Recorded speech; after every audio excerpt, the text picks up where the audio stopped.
So this is a statement to the nation given by myself.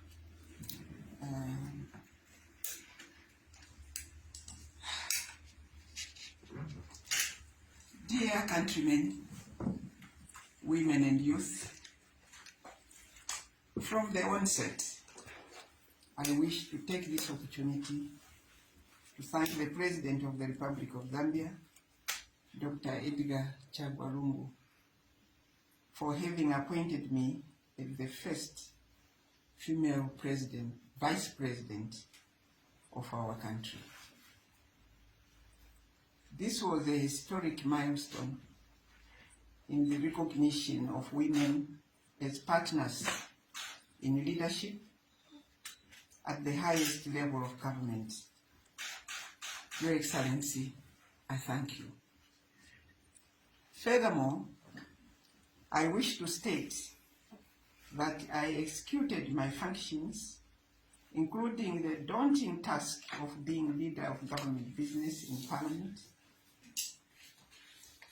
with the able support of my colleagues from Cabinet and members of Parliament, respectively, with relative ease, which was premised on the principles of collective responsibility. We enacted various laws in the National Assembly that were designed on ensuring that the standard of life of our people is uplifted.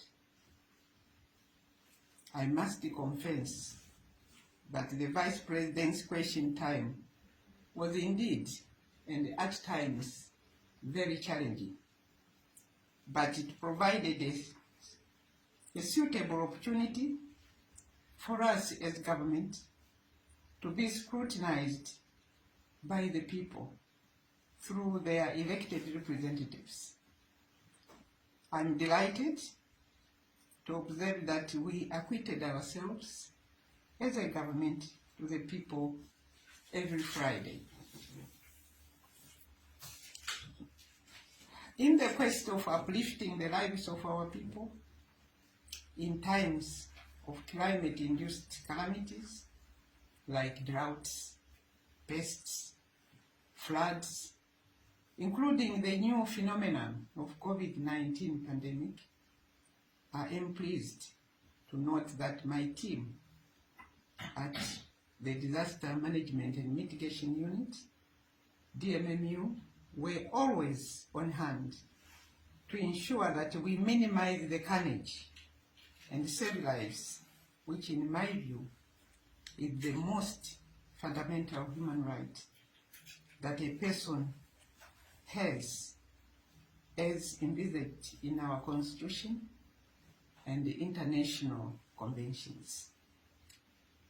I would be failing in my statement if I did not mention that the efforts of the DMMU would not be successful in isolation, and this was a concerted effort by the various supporting partners, including our international cooperating partners, the private sector, and indeed many other bodies and individuals who assisted us in actualizing our goals. My involvement in the affairs of our country dates back from the pre-independence stage, and I'm privileged to have served this country in modern times with the support of the Zambian people. I recently turned 8 years, 80. And as most of you can agree, I cannot summon the same energy as I had when I was a young wife to a freedom fighter, taking a position in the trenches, as well as women's rights activist. It is now time to pass the baton.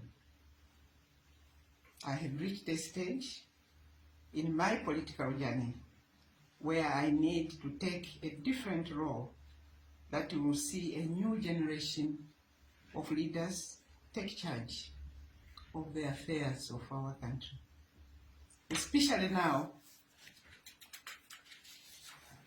that stability has been restored in our party by His Excellency, the President of our party.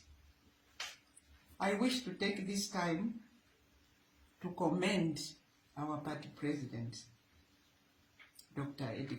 Lungu, for the able leadership exhibited since he took over the top position.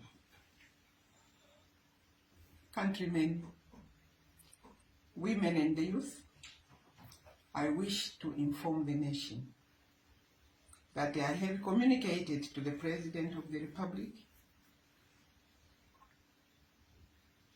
Dr. Lungu, on the decision that I have taken not to be considered as a running mate in the August 2021 general elections. I further wish to state that I will continue to support His Excellency the President of the Republic to ensure that all government programs are effectively implemented in the election period. Lastly, I wish to convey my gratitude to the people of Zambia for the privilege and honor afforded to me to serve you as Vice President of our country. And may the Almighty God continue to bless us all and to bless the President of the Republic of Zambia as he continues to steer this great country to prosperity. I thank you. I thank you all.